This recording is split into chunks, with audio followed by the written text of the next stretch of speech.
All right, this is part 2 of this video of so I haven't gotten out the head yet, but you can see the smoke that's coming off this unit.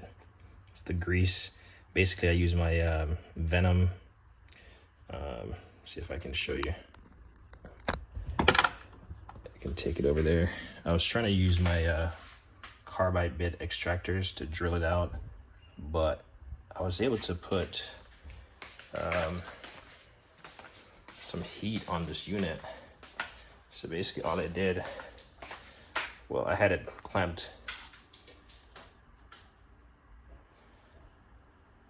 I don't want to heat it too much because this is a plastic housing and it's a metal, so it transfers the heat into the body and electronics that could damage it.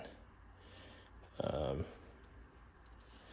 basically I used the Venom right there. See if I could do a little quick setup here.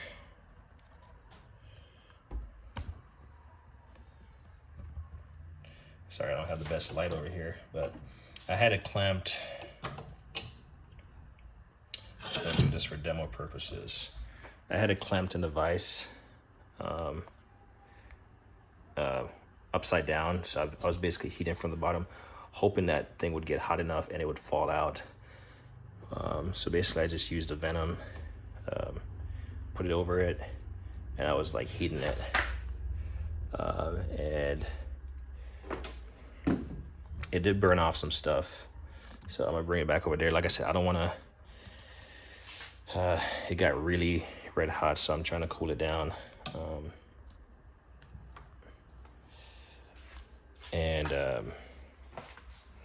It did burn off some residue that I didn't notice that was on it. So as soon as this is safe to touch,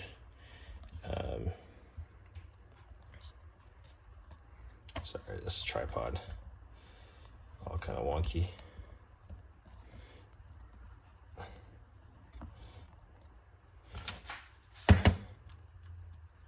Yeah, this is still warm.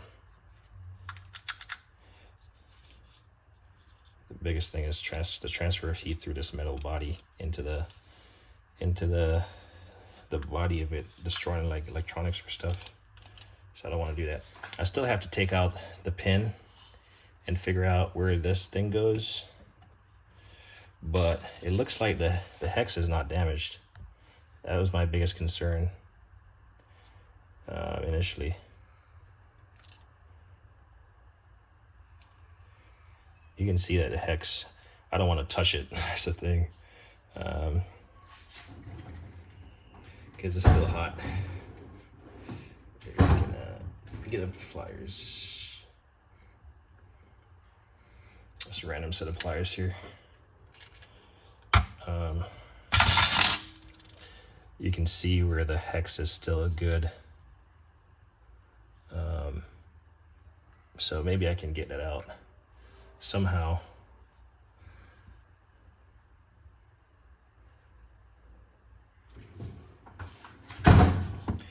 Again, I was hoping that it would have enough,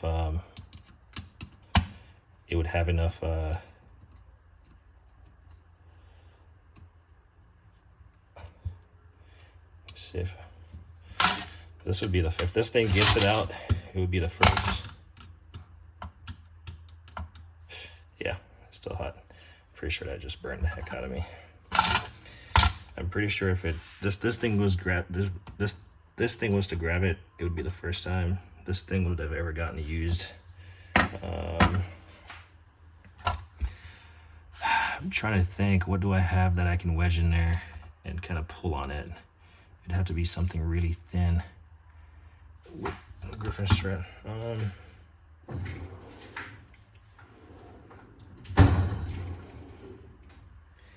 Because I don't think I have any needle nose that's like needle enough, and it doesn't have anything sticking out. That's the problem. I was thinking about using these, but these are not gonna fit.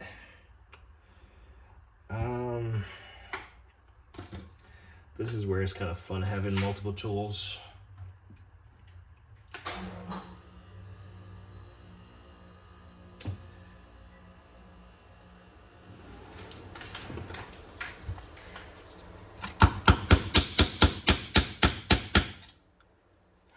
look at that.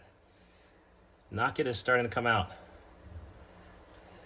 There we go. It's starting to protrude. Let's see if I can use...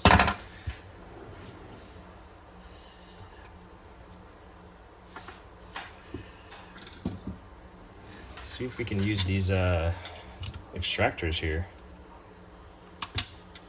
Oh, I just knocked it back in. There we go. So it's loose. You can see it's slightly protruding. Haha! Winner, winner, chicken dinner. A little bit of heat in there loosens that thing up. And you can see, again, I'm not going to touch this.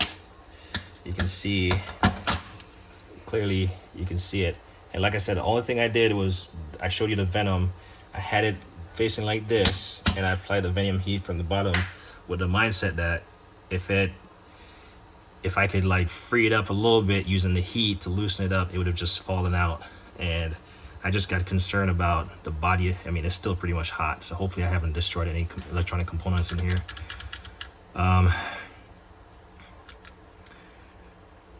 And so the thought process was, if I heat it like facing like this in my vise, it would just fall out. But it didn't before this thing got what I thought was warm. Because that thing gets, let me go unplug that thing, by the way.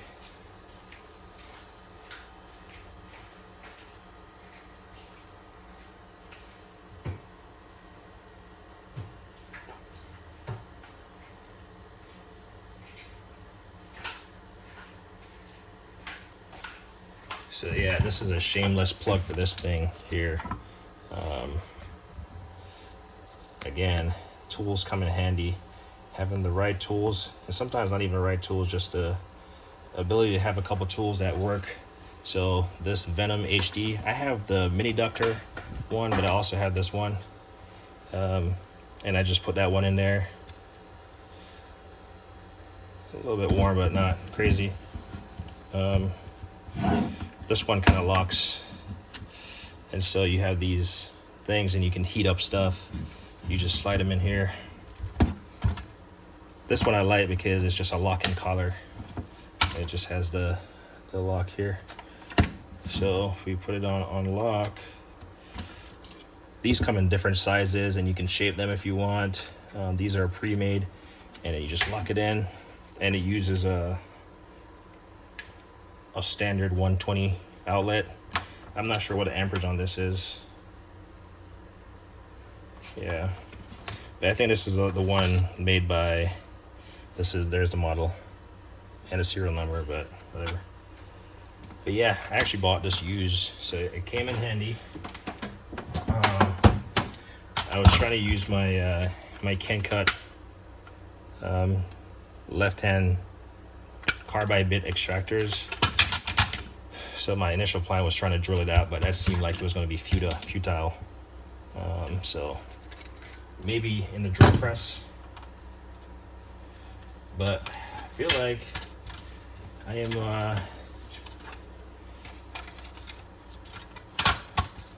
feel like I'm winning here. Like I said, looks like I'm not sure what kind of bit broke off in there or not, but it broke off in there.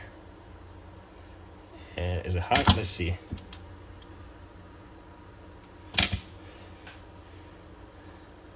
Yeah, you can see where the previous person had drilled it, because you can see where my drill mark is.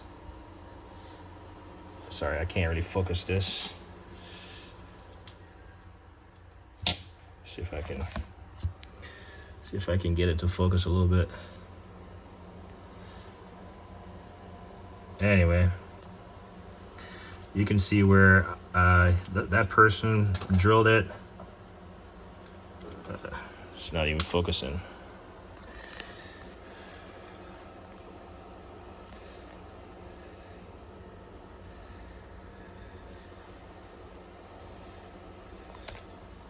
Anyway, I can clearly tell the drill mark from the person, and then there's obviously a drill mark from me. But this is out, so is it still hot? Yeah, it's still hot. I'm really hoping that I didn't heat it too much and then I screwed up the component here. The plastic is still intact. Let's try to put a battery on this again.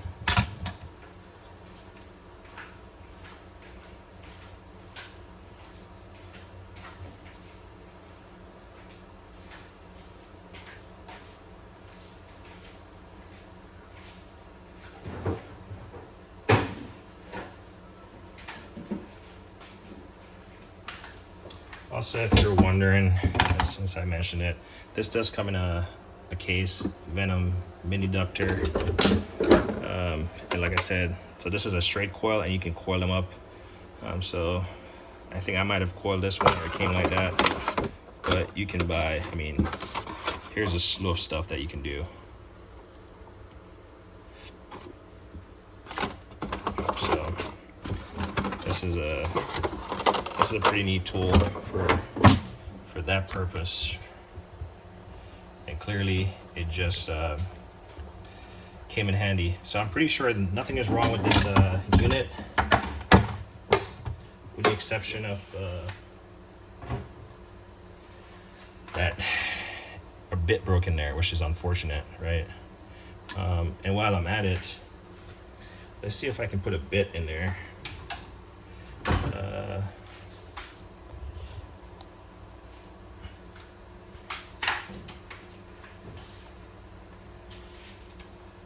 Sure where my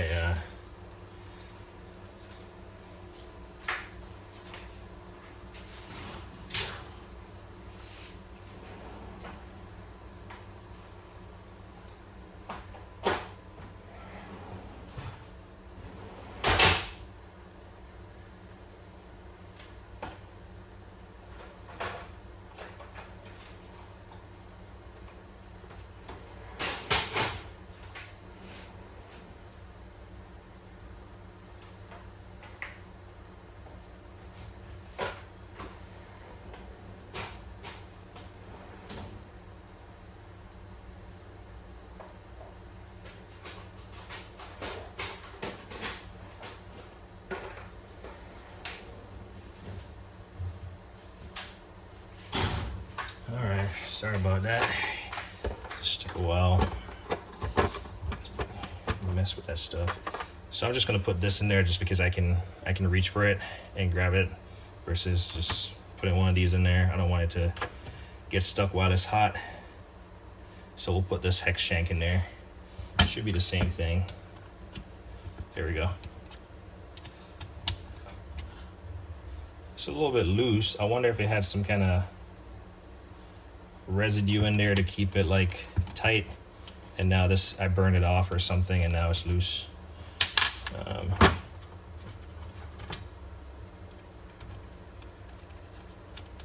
Yeah, it's definitely loose. So I'm wondering if it had, because I noticed it had some kind of thing that was burning off, so it's a little bit loose.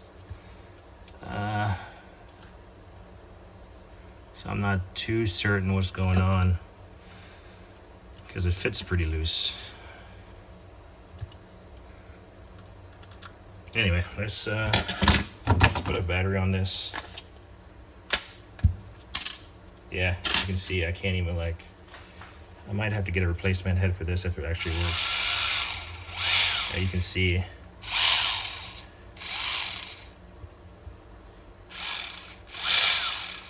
Yeah, it's not changing direction at all.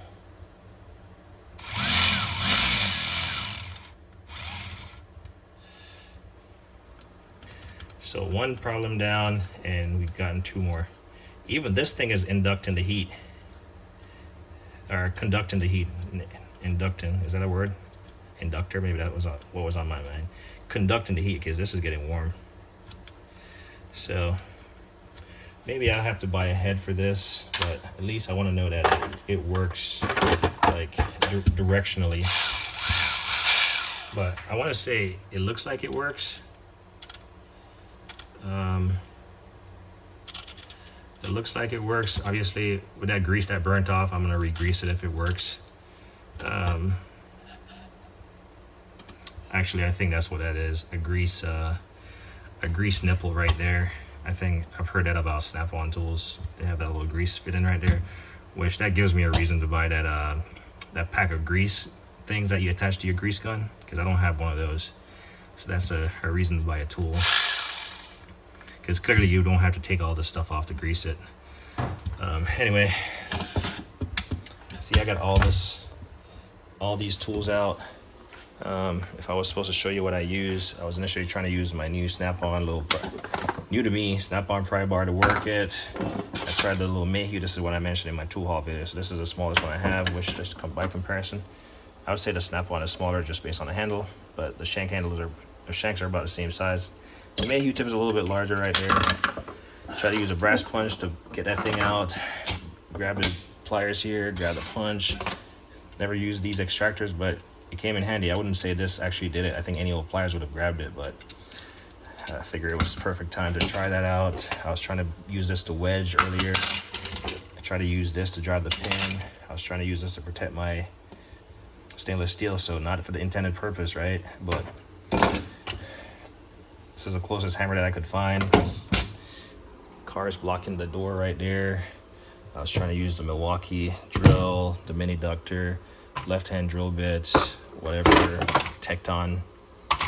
So again, you know, people who complain about tools and having tools or buying tools, or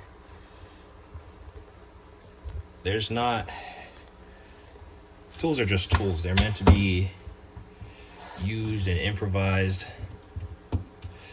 Yeah, I can tell the heat is still in the head.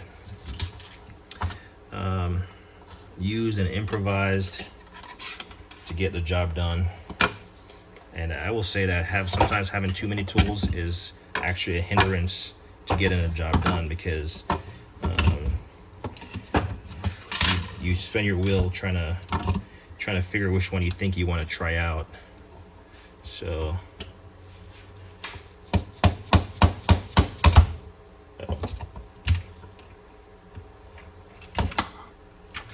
looks like this might be coming out, so let's see.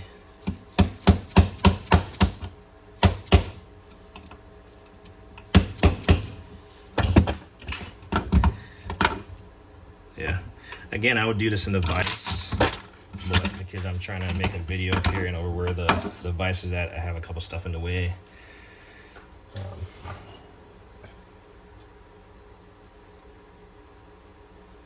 I have a couple things in the way, so I'm doing it the inconvenient way for myself just to make a video. See if I can hit this thing.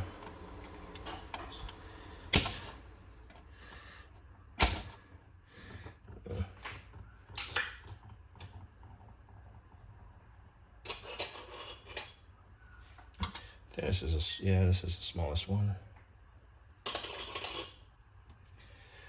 Yeah, making a video.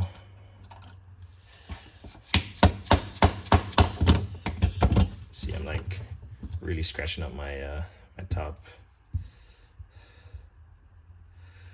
So, like I said, I just need to figure out where this goes. But first, I need to get this pin out. Anyway, that's one thing down.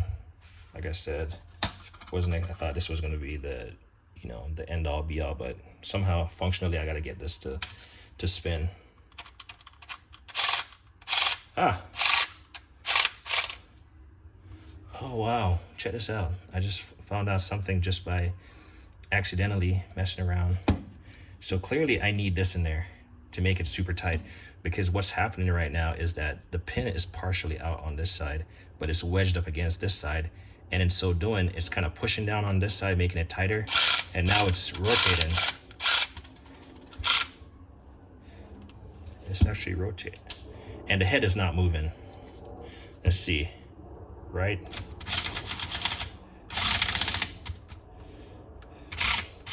That's lefty-loosey. And righty-tighty.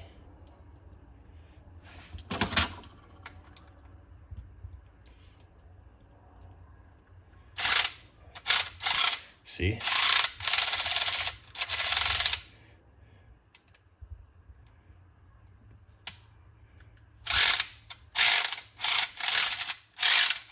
So it works.